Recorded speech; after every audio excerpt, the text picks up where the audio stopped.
my Bible and we'll get started. Leviticus, last week we were talking about what is the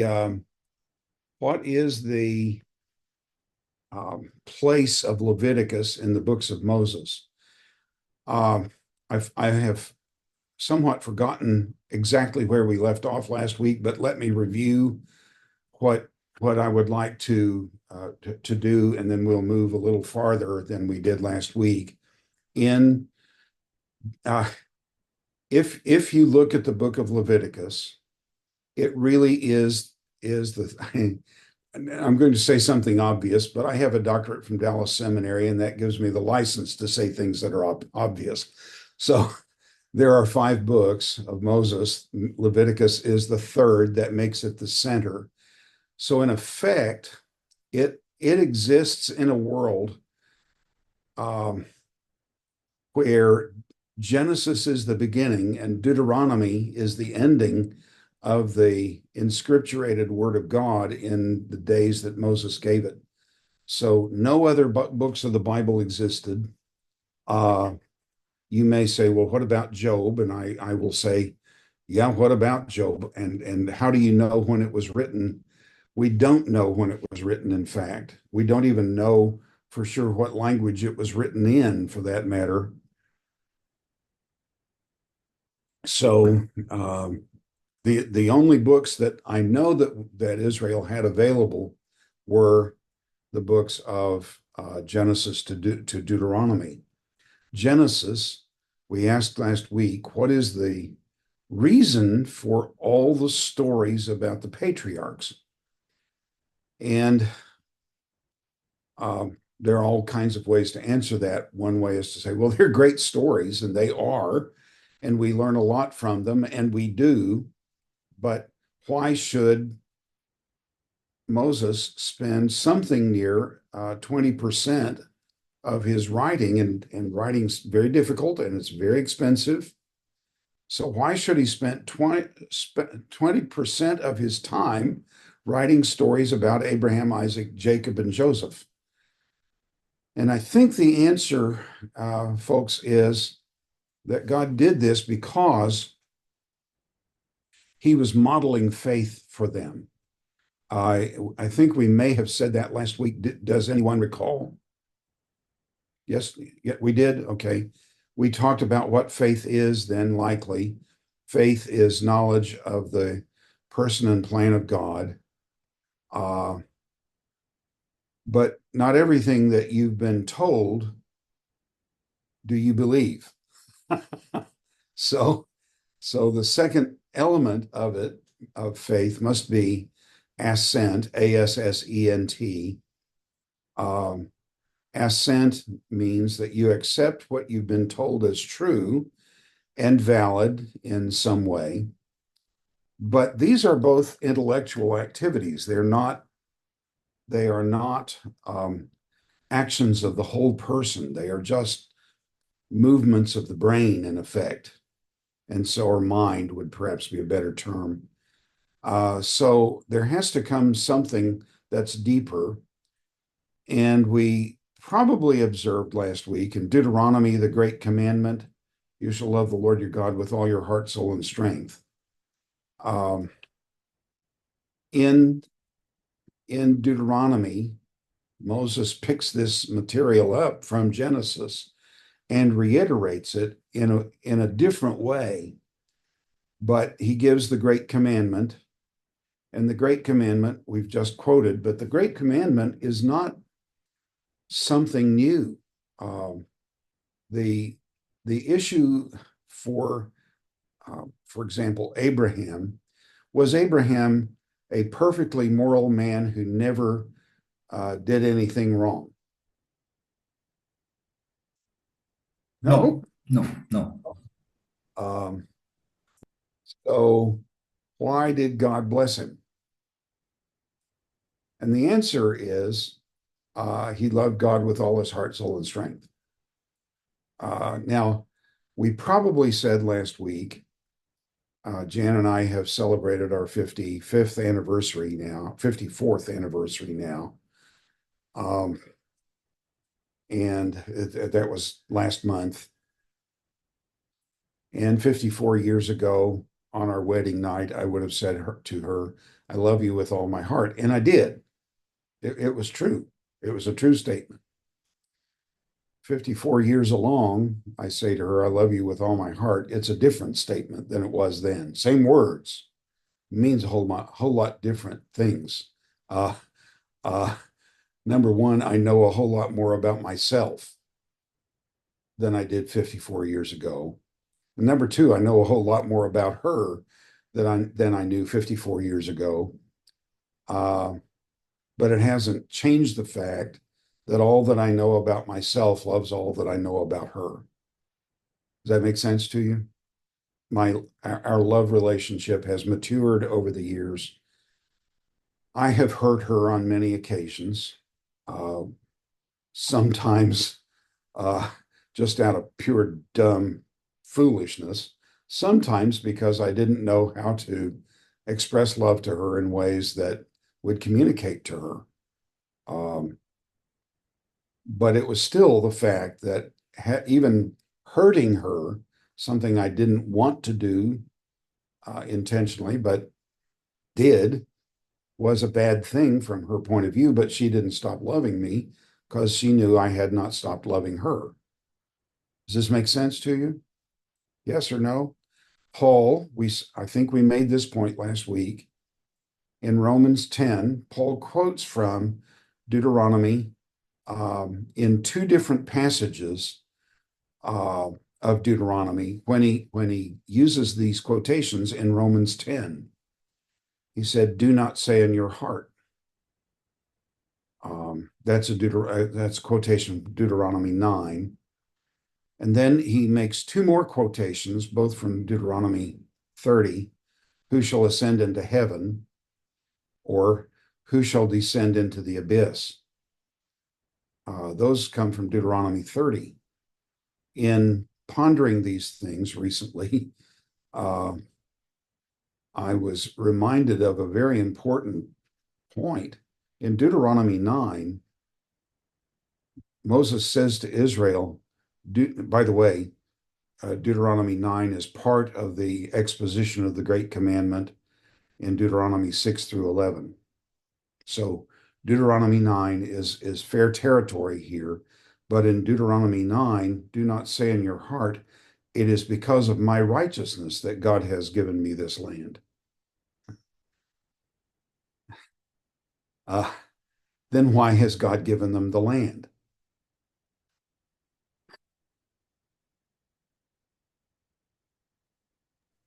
Covenant Covenant with? Israel. No, he Abraham. Abraham. Yeah, Abrahamic covenant. It's because of the Abrahamic covenant. He's faithful to Abraham. Was Abraham faithful in everything that he did? No. No. But he loved God with all his heart, soul, and strength. Yes. All that he knew of himself, loved all that he knew of God. Genesis 22 is, of course, the great proof of this. If Genesis 22, is that doesn't sound right. Let me check and make sure that I'm giving you the right passage here. I have found that you almost all of you know the detail of the scriptures better than I do. So I don't want to humiliate myself by giving you the wrong chapter, but I'm pretty sure it's right. Deuteronomy 22, yes, the sacrifice of Isaac. When God commanded Abraham that night to take Isaac and sacrifice him on a mountain I will show you, did he get up and tell Sarah? Thompson, you say no. Why do you I say don't no? think so. Why? I didn't find it in the Bible like that. I don't either. But the story, we're only told what we need to know. So what makes you think he didn't tell Sarah? What makes me think he didn't tell Sarah is he'd have never gotten out of camp with the boy that day if he had told Sarah. So she would she might have killed him. We'll sacrifice you, boy. uh, so he didn't tell her. He got up and immediately began making preparations to leave and set out on a journey, very much like the journey that you and I take. We don't know where we're going. We know what the destination is, but we don't know how to get there. So he goes and finally sees the mountain at a distance. He doesn't seem to hesitate in the least about sacrificing Isaac. What amazes me is Isaac must have been in his late teens or early 20s. And the reason I think that is he carried the wood for the sacrifice himself. So he's like Jesus. He's carrying the instrument of his death to the place of execution. So Isaac is walking along with his father.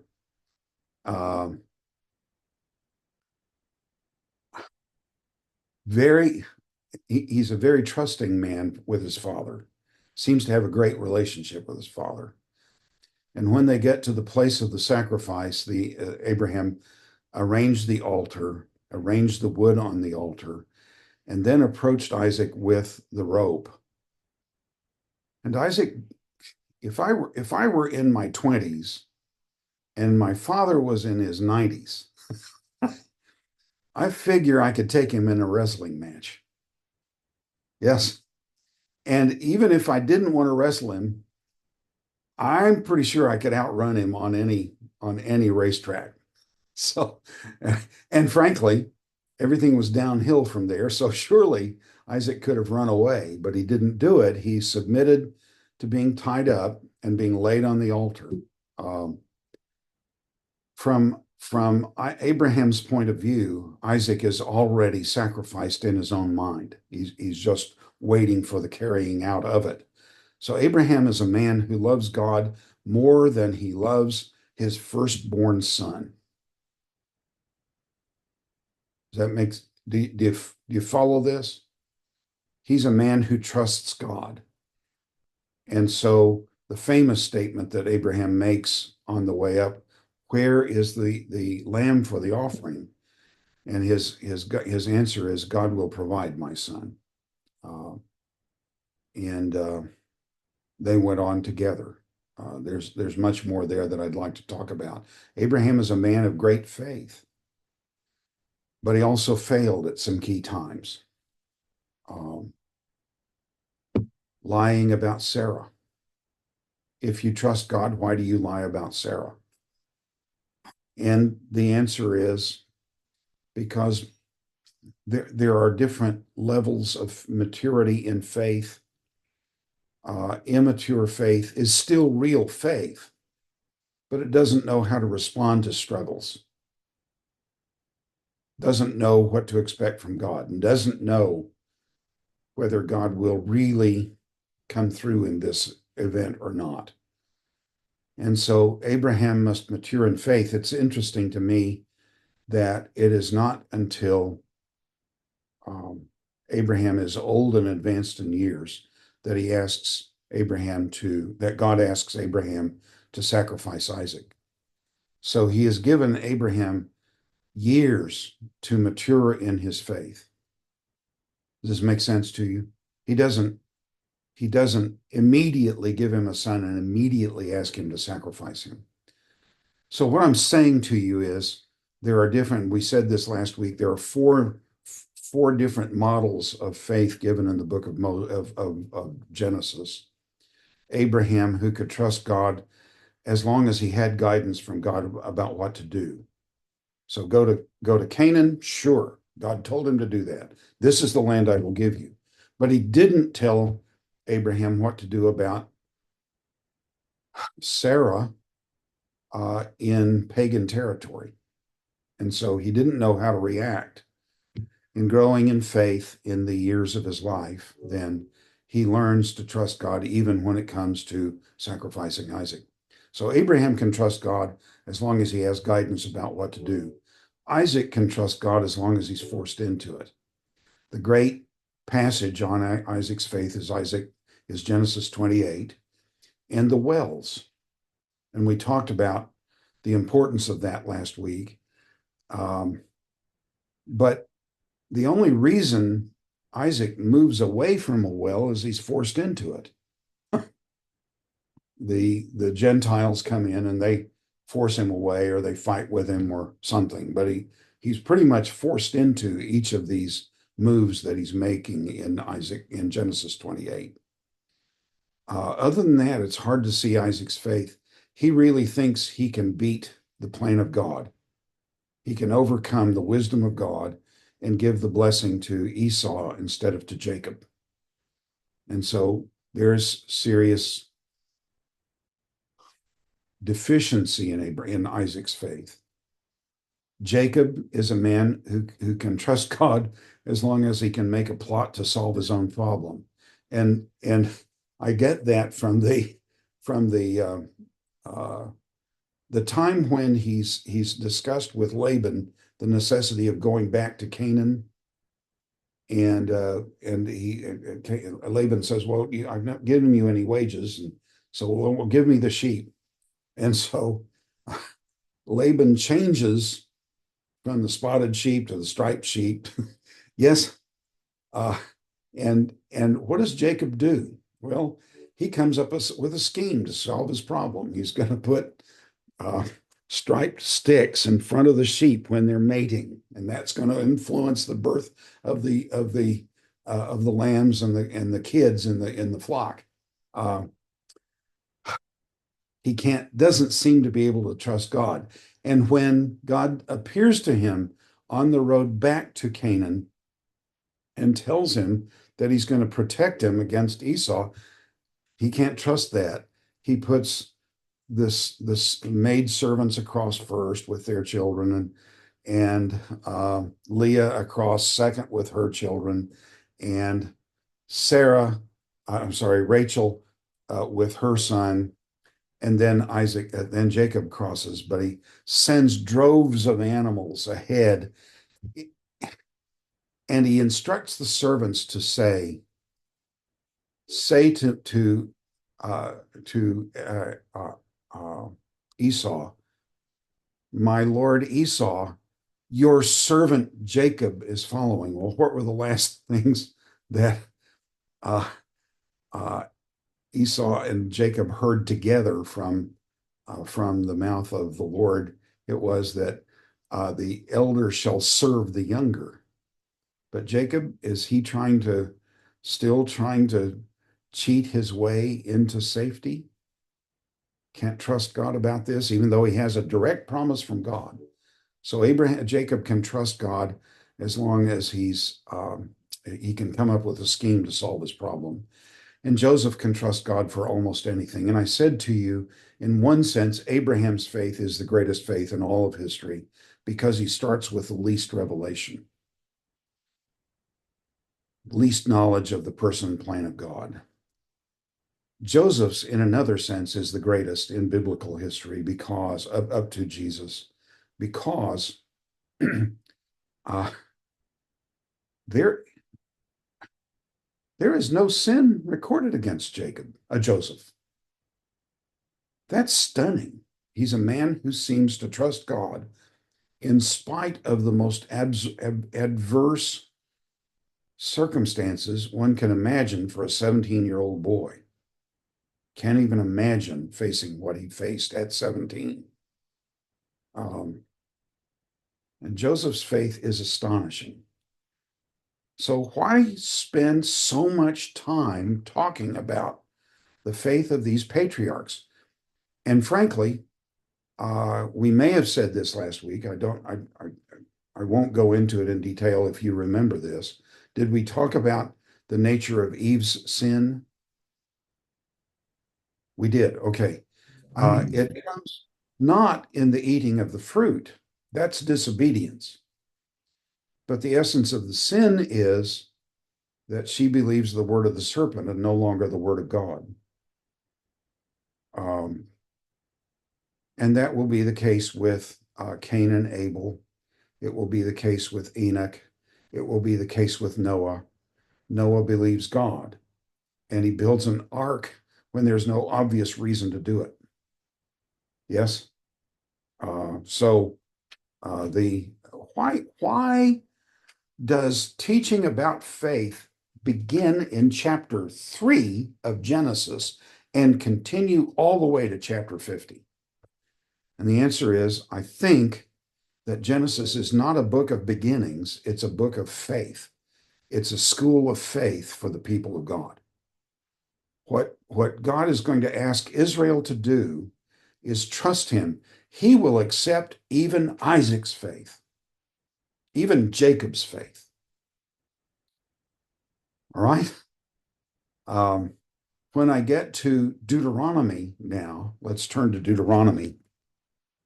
I think we did turn to Deuteronomy last week. Sir, we have a question here. Say again? Have a question here, sir. Question, sir. Oh, a question. Yes, sir. Yeah. Yeah. What is the question? What was the faith of Isaac in digging the well?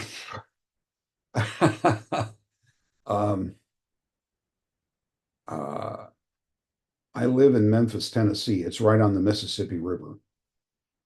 And that means that the water table is very high here. Okay. The Mississippi River is a kilometer wide at Memphis. It's a massive river, something like 2,000 miles long. It's fed by 4 major rivers. In the south, the Red River. In the central part of the country, the Arkansas River. Further north, it's fed by the Ohio River, and even farther north, the Missouri River. I left out the Tennessee River. The Tennessee and the Ohio are navigable through much of their length. The Missouri is in about a third of its length, but it's another 1,000 miles long. Beyond that, it's about 1,000 miles long beyond that. Massive amount of water passes by Memphis every day. In a class on Genesis that I taught many years ago, there was a man in the class that I had found out he made a living drilling water wells in eastern Arkansas. Well, that's right across the river from Memphis, on the west side of the Mississippi. And we were talking about Isaac and the wells and Isaac in Genesis 28, and I said, I have no idea what to think about the frequency of this material. And I said to him, when you drill wells in Arkansas, how often do you hit water? What's the percentage? He said 1 in 4. So 1 out of 4 bores gets water. Well, the area where Isaac lives is like southern Arizona. It's more nearly like the desert in northwest India than it is like here in Memphis. It is an arid place. It's not full desert where Isaac lived, but they only got maybe 4 inches. What would that be? 10 centimeters of rain a year. A year, if you can imagine. And he hit water 7 consecutive times without a dry well coming up at even once. Does this make sense to you? That's why I say it's a sign of real faith in Isaac. It's genuine faith. We wish it could have extended to more maturity, but then I don't know how mature my faith is. And so when I speak about these men, I'm speaking to all of us about them. In Deuteronomy 1, then, when I turn there, Moses starts talking about their history, the nation's history. He's not going to be talking specifically about the patriarchs, but he's going to talk about Israel with the history that they know. And this is, of course, the second generation. So 40 years into Moses' experience with them. And in the second generation, verse 9, chapter 1, verse 9, at that time I said to you, I'm not able to bear you by myself. The Lord your God has multiplied you, and behold, you are today as numerous as the stars of heaven. So God's blessing is on Israel. Yes? Yes? What he told Abraham he would do, count the stars if you're able, so shall your seed be. So Moses is saying the blessing is at work with you. Verse 19, then they set out from Horeb and went. So he's talking about the history of leaving Egypt and coming into the Mount Sinai area, or leaving Sinai and coming to Canaan. We went through all the great and terrifying wilderness that you saw on the way to the hill country of the Amorites, as the Lord our God commanded us. And we came to Kadesh Barnea. And I said to you, you have come. Now, mind you, he's speaking to people who are under the blessing of God. Is that true? Well, what else did God promise in the blessing other than numerous offspring? Land, sir. Land? Anything else? The conquest of many people groups. Yes? They will rule over the nations. Am I right? Yeah. So I said to you, you have come to the hill country of the Amorites, which the Lord your God is giving us. See, the Lord your God has set the land before you. Go up, take possession, as the Lord your God, a God of your fathers, has told you. Do not fear or be dismayed. Do they have any reason not to be afraid?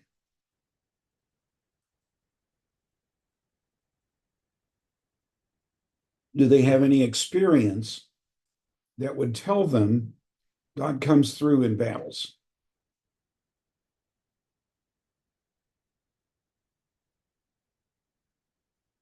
Well, yeah, they have fought battles before. Have they lost any of them? And the answer is no.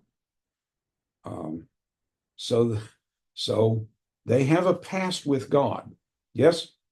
And the past, Moses, remember Joshua went out to battle, and Hur and Aaron held up the arms of Moses so that Israel would win the battle. Remember this? Yes, no? Right? Then has God given them victory over the Moabites in Numbers? Did he give them victory over the Moabites? And the answer is yes. Did he give them victory over the Ammonites? And Yes. the answer is yes. Did he give them victory over the Amalekites? And the Yes. answer is yes. So, what does that tell you? Well, what it tells me is something that I say on a regular basis. Last when was I there? April, was I there in India in April? I can't recall. Yes, sir. I'm confident, I said to you, what God has done in the past is both a model and a promise of what he will do in the future, but he's too creative to say this, to do the same thing the same way twice. Well, if God has given you victory in battle in the past, and he has authorized you to go to battle for the future, what can you expect? He will fight. Something new. Something new. It'll be the same thing, but in a different way. So, as one of my professors made the point, talking about warfare in Israel, we can't take any of these single actions and turn them into a model by which to explain everything that we can hope for from God, because God always does things differently. So, one battle is fought one way, another battle is fought another way. The way the victory comes in one battle is different from the way the victory comes in another battle. And so I can't simply predict what God is going to do, though I can count on what God is going to do. So if that's the case, then they should go to battle and not be frightened, or dismayed. Verse 22, they come and ask to send leaders into the land. Verse 26, you know the story, the same story that we would read in Numbers. Verse 26, yet you would not go up, but rebelled against the command of the Lord your God. And you murmured in your tents and said, because the Lord hated us, he has brought us out of the land of Egypt to give us into the hand of the Amorites to destroy us.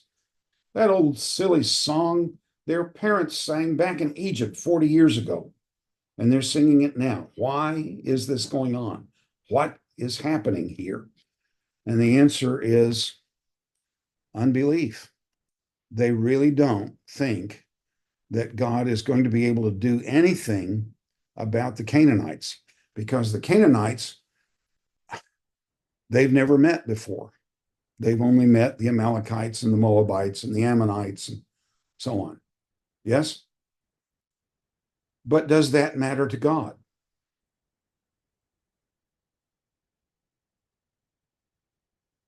Does a different people group mean that God can't fight there when he did fight in the other groups? No. No. And this is our point, folks. What God has done in the past is a model and a promise. How do I learn to trust God? I need to know what he did in the past. That's why we study the Old Testament.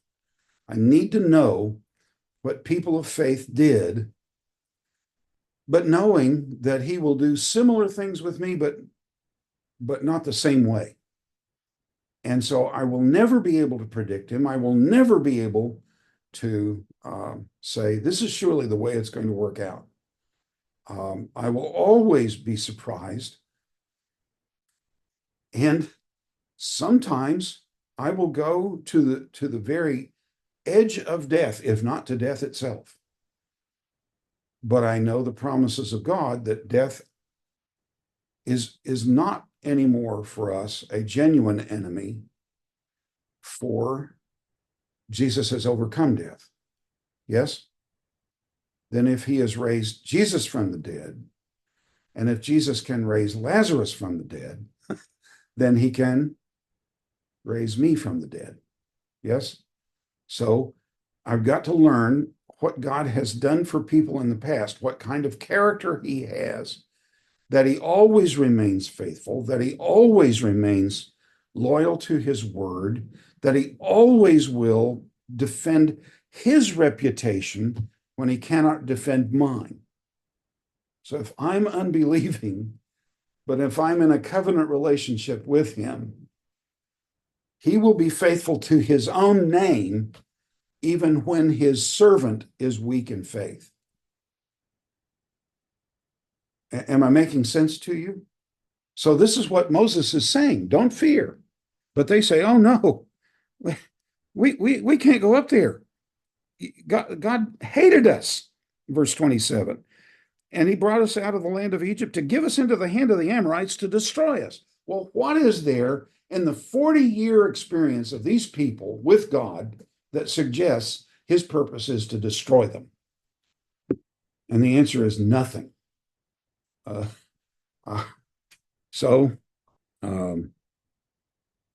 Let's go on down. Verse 32, yet in spite of this word, you did not believe the Lord your God, who went before you in the way to seek you out a place to pitch your tents, in fire by night and in the cloud by day, to show you the way by which you should go. And so, verse 34, you know, the penalty for Israel's rebellion is that whole generation back 40 years ago had to die. And in fact, verse 37, God was even angry with Moses on your account and won't let Moses go in because he's a leader of a faithless people, then he must suffer the same fate. Verse 41, let's see, let's go on into chapter 2. They turned and went on their way.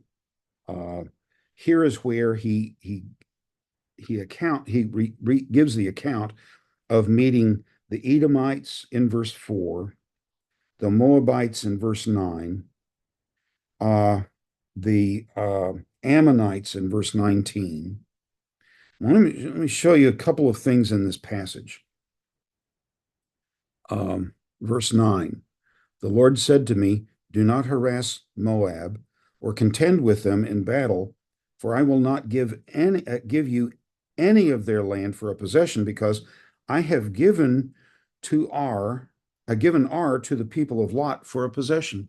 If God can give Moab a possession, can he give Israel a possession?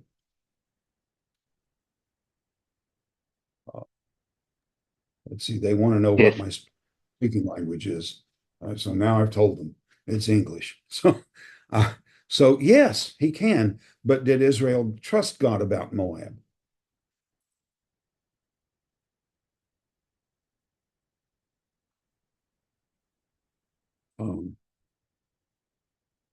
Verse 14, and the time from our leaving Kadesh Barnea until we crossed the brook Zered was 38 years, until the entire generation, that is, the men of war, had perished from the camp. He kept that promise. Verse 19, when you approach the territory of the people of Ammon, do not harass them or contend with them, for I will not give you any of the land of Ammon as possession, because I have given it to the sons of Lot for a possession. There are two passages in this chapter that just seemed awfully strange, and people struggle to figure out what's going on here. But I want you to see something in these passages. Look at verse 12 to begin with. The Horites also lived in Seir formerly, but the people of Esau dispossessed them and destroyed them. If God can give victory over a powerful, entrenched people group, can he give Israel victory over Canaan? Our answer is yes, until I'm having to go to battle. If I go to battle, I'm not so sure. But again, verse 19, no, verse 20 is what I want. This is the land of Ammon. It also is counted as a land of Rephaim. Rephaim formerly lived there, but the Ammonites call them Zamzamim. A great people, and many, and tall as the Anakim. What frightened Israel in Canaan? The people were huge like the Anakim. But the Lord destroyed them before the Ammonites, and they dispossessed them and settled in their place. If God can do that for the people of Lot, can he do that for the people of Abraham, Isaac, and Jacob? And the answer, our answer, because we're sitting comfortably in our homes this evening or this morning for you, is well, of course. But Israel didn't see it that way. Let's see, and by the way, in verse 23, he even gave land to the Caphtorim. The Caphtorim are the ancestors of the Philistines, and these Caphtor is the ancient Egyptian name for Crete. So these are people from Crete who have come and settled on the shore of the Mediterranean there in southwestern Israel, and God gave land to them. If he will do that with people he has no covenant with, what will he do for people that he has a covenant with and has promised them the land?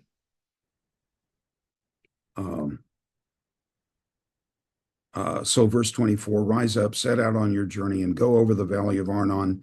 Behold, I have given into your hand Sihon the Amorite, king of Heshbon, and his land. Begin to take possession and contend with him in battle. This day I will begin to put the dread and fear of you on the peoples who are under the whole heaven, who shall hear the report of you and shall tremble and be in anguish because of you. And they defeated the King Sihon and King Og, both of these kings, great kings, who were powerful kings in their day. Now, why does he start Deuteronomy 1 and 2 with these stories? This is Moses's last will and testament to Israel. These are the final words he will speak to Israel in his lifetime. So why does he start with this information? Because he's calling them to faith. Does this make sense to you? Yes or no? Yeah. I see one family. I see a lot of little bits on the top, but not I can't see many of you. That goes all the way into chapter 3. Chapter 4 now. Let's go to chapter 4 of Deuteronomy.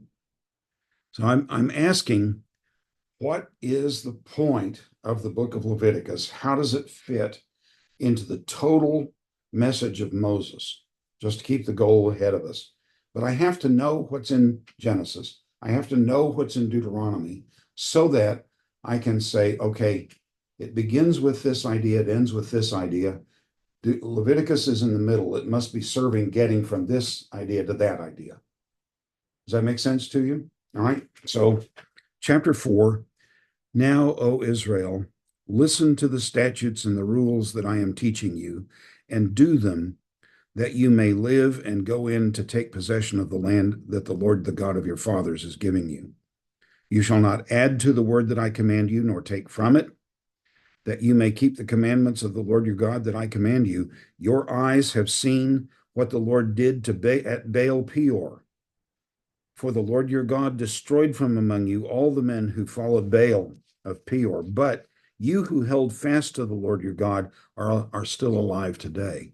Now, he started talking about laws and rules and statutes, and we're going to be talking a lot about that in Deuteronomy and in Leviticus. But I want to stay with the theme of faith before I go too far from that. I want you to turn to chapter 29. There are 3 segments to the book of Deuteronomy. 1 to, let's see, how far is that? 1 to 12.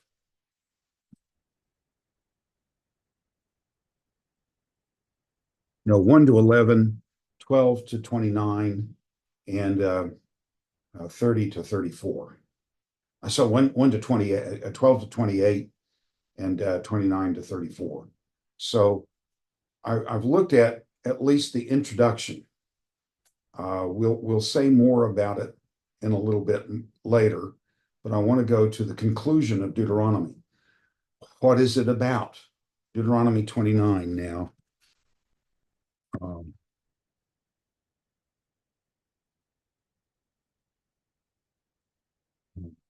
Let me give you one verse from Deuteronomy, the early chapters. You see if Deuteronomy 9, let's see, what chapter is that? It must be Deuteronomy 11. One verse before we go from this material. Yeah, here it is. It's Deuteronomy 10. Deuteronomy 10, verse 12. And I'm going to read through verse 16. And now, Israel, what does the Lord your God require of you but to fear the Lord your God, to walk in all his ways, to love him, to serve the Lord your God with all your heart and with all your soul? What's this sound like? This will echo in your mind. What's it sound like?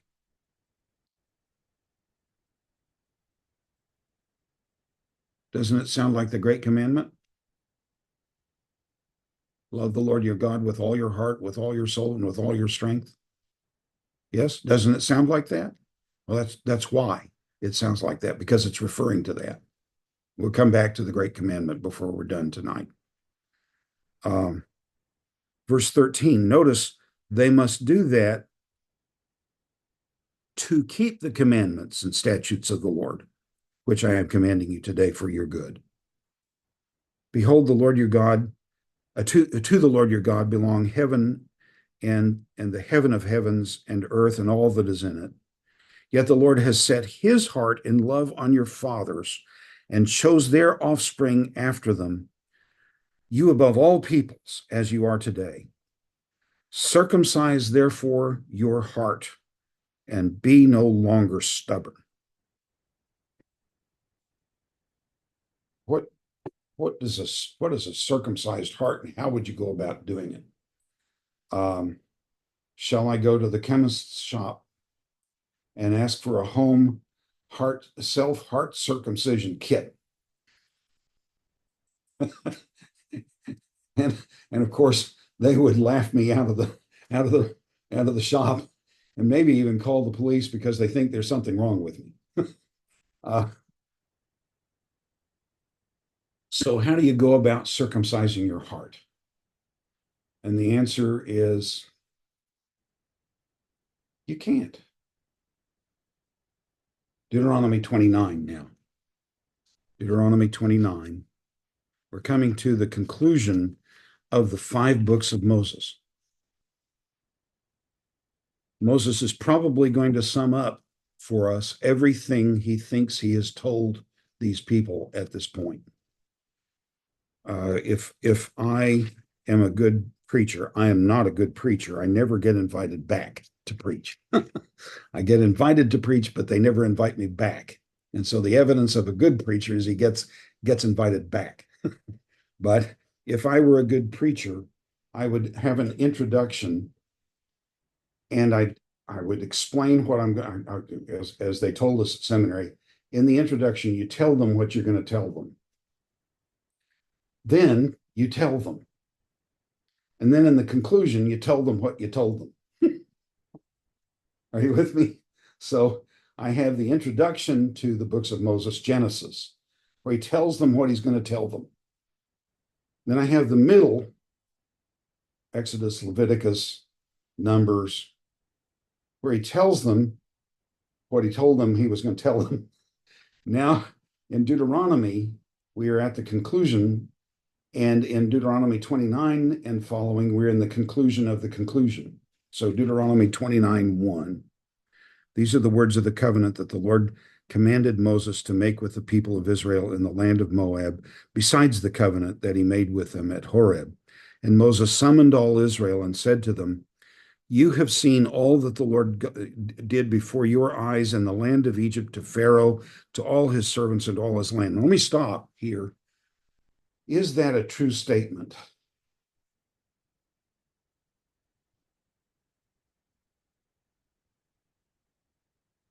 No, Yes. it's not. No, it's not. Because this is the second generation. None of them saw what happened to Pharaoh and all his only the very oldest of them saw. Yes? So he cannot say to the nation, all you have seen.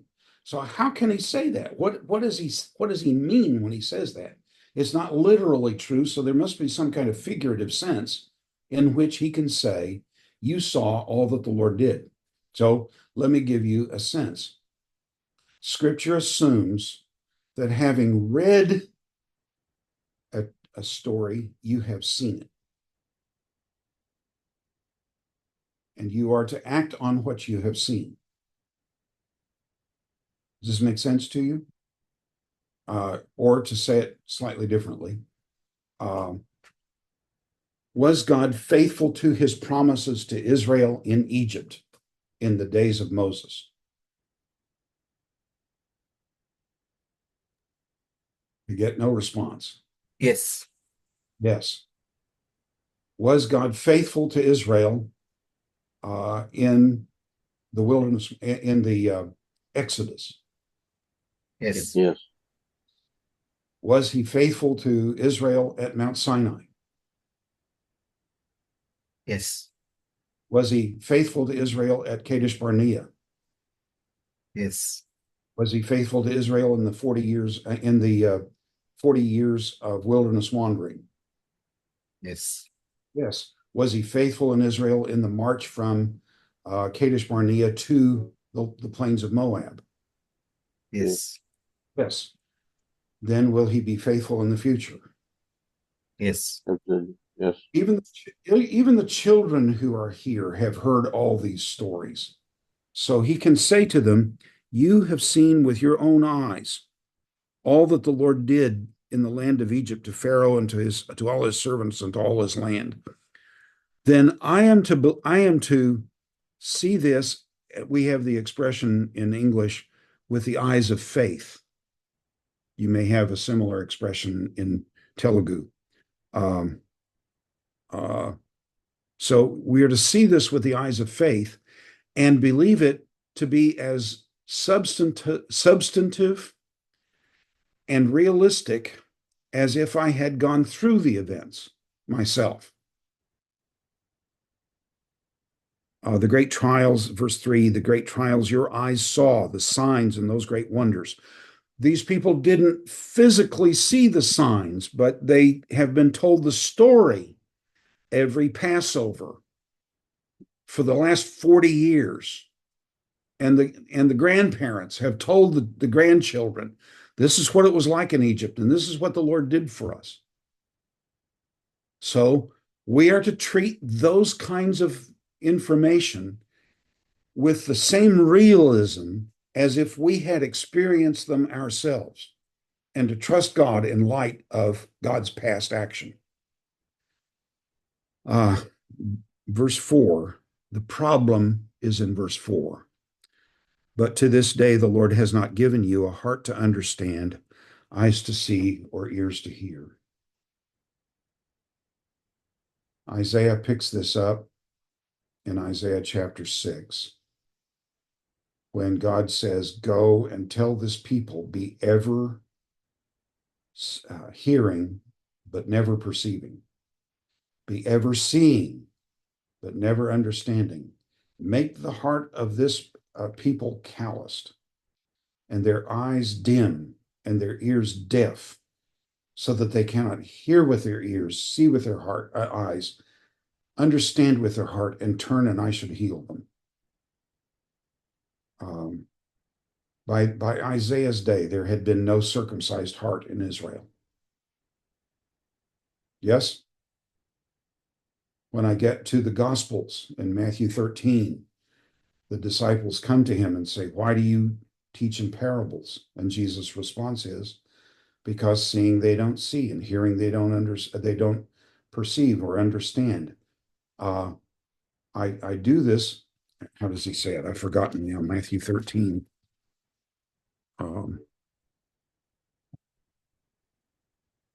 Don't get old, brothers and sisters. You forget things that you've known for all your life. In 13, verse 14, indeed, in their case, the prophecy of Isaiah is fulfilled that says, you will indeed hear, but never understand. You will indeed see, but never perceive. For this people's heart has grown dull, and with their ears they can barely hear, and their eyes they have closed, lest they should see with their eyes and hear with their ears, understand with their heart, and turn, and I would heal them. Chapter 10 of John. It's repeated. In John 10, let's see. It's 10, is it? I thought it was 10. I'm sorry, it's John 12. Once again, you forget what you've known for years. John 12. That's why they're not electing me president of the United States. But in John 12, let's see. 39. 39. John, oh, I'm in 13. That's why I'm having trouble here. Um, when Jesus said these things, he departed and hid himself from them. Though he had done so many signs before them, they still did not believe in him. In fact, the Greek word can be read. It wouldn't necessarily be read, but it could be read. They didn't want to believe in him, so that the word spoken by the prophet Isaiah might be fulfilled. Lord, who has believed what he heard from us, and to whom has the arm of the Lord been revealed? Therefore, they could not believe. Again, Isaiah said, He has blinded their eyes and hardened their heart, lest they see with their eyes and understand with their heart and turn, and I would heal them. They don't have a circumcised heart. Turn to Romans chapter, and I'm sorry, Acts chapter 28.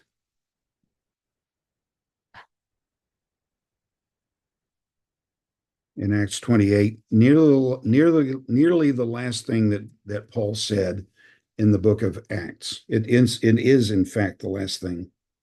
Verse 24, some were convinced by what he said, but others disbelieved. And disagreeing among themselves, they departed after Paul had made one statement. The Holy Spirit was right in saying to your fathers through Isaiah the prophet, go to this people, say, you will indeed hear, but never understand. Paul has been part of that ministry of hardening. Israel has, as a people group, has apparently never had a circumcised heart. So what is a circumcised heart? Well, given the context of what we're talking about in Deuteronomy, and let's go back there, we're almost at our time to stop, so we'll keep track of that. But in Deuteronomy, the circumcised heart is in chapter 10, but chapters 6 through 11 are the exposition of the Great Commandment. And Paul quotes that passage and Deuteronomy 30. We'll talk about Deuteronomy 30 next week. He talks about that passage, 6 to 11, and Deuteronomy 30 in Romans 10 as his final argument in the book of Romans that righteousness is by faith and not by works. And what is stunning is the passage, the words he quotes from Deuteronomy 9 are, do not say in your heart, who shall ascend into heaven? He goes on. But in Deuteronomy 9, Moses says to them, do not say in your heart, it is because of my righteousness that the Lord is giving me this land. It is not because of your righteousness, for you are a rebellious and stiff-necked people. A circumcised heart is what it means to have faith. Loving God with all your heart, soul, and strength is what it means to have faith. This is the way Paul the Apostle thinks in Romans 10. So a circumcised heart is a heart that loves God with all his heart, soul, and strength, but that's what faith is. And I used the illustration last week, and I do it again this week, of my wife and me in our love relationship to say, folks, you may wonder, well, do I love God with all my heart, soul, and strength? And the answer is yes. At the maturity level you are, the answer is yes, you do. But you can grow. Just as in a marriage, either the love dies or it grows. I read an article in the India Times 30 years ago, and it was on it was comparing satisfaction with marriage partners in India and the United States. In the United States, we choose our own partners. I met Jan and my parents. In fact, if our parents had anything to do with it, we'd have never gotten married. In India, traditionally, it's been arranged marriages. Yes. Would you like to guess what the satisfaction rate in marriage is in the two systems? It was basically identical. So in an arranged marriage, If you're wise, you learn to love your mate. In a marriage like we have in the United States, you learn to love your mate. And if you don't, then the marriage is going to be misery. Yes? But in our relationship with God, we start out with very immature faith, and we grow, and the means of growth are largely suffering.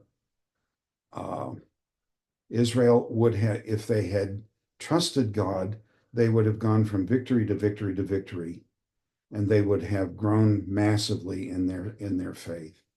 But God took them a different route.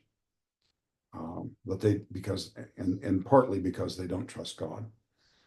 So we'll finish up with Deuteronomy next week, and then we'll go, because I want to go.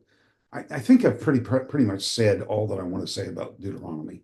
So I'll sum it up next week, and then we'll start talking about, okay, what's going on in Exodus, and bringing us up to the level, up to the point where we can start with Leviticus. So that's the plan that I have for next week, and I'll look forward to seeing you all again in 7 days. So let's close with prayer. Father, as I say these things, I know how weak my faith is. And you know there are things that I fear, that I'm unwilling to try because I fear the results that would come to me. Father, help me grow. I think I know what the method of growth is, and I don't want to get into it. Father, I don't want to do it. But I know I must grow in my faith. So where I'm rebellious and unresponsive, lead me into circumstances where I can grow. And what I ask for myself, I ask for my brothers and sisters. Many of them are much more mature in faith than I am. So even so, we're not where we want to be. So help us to grow and learn to know you and to trust you the way the great heroes of the faith did. For Jesus' sake, we pray. Amen. Well, thank you, folks. If you wish, I can stick around.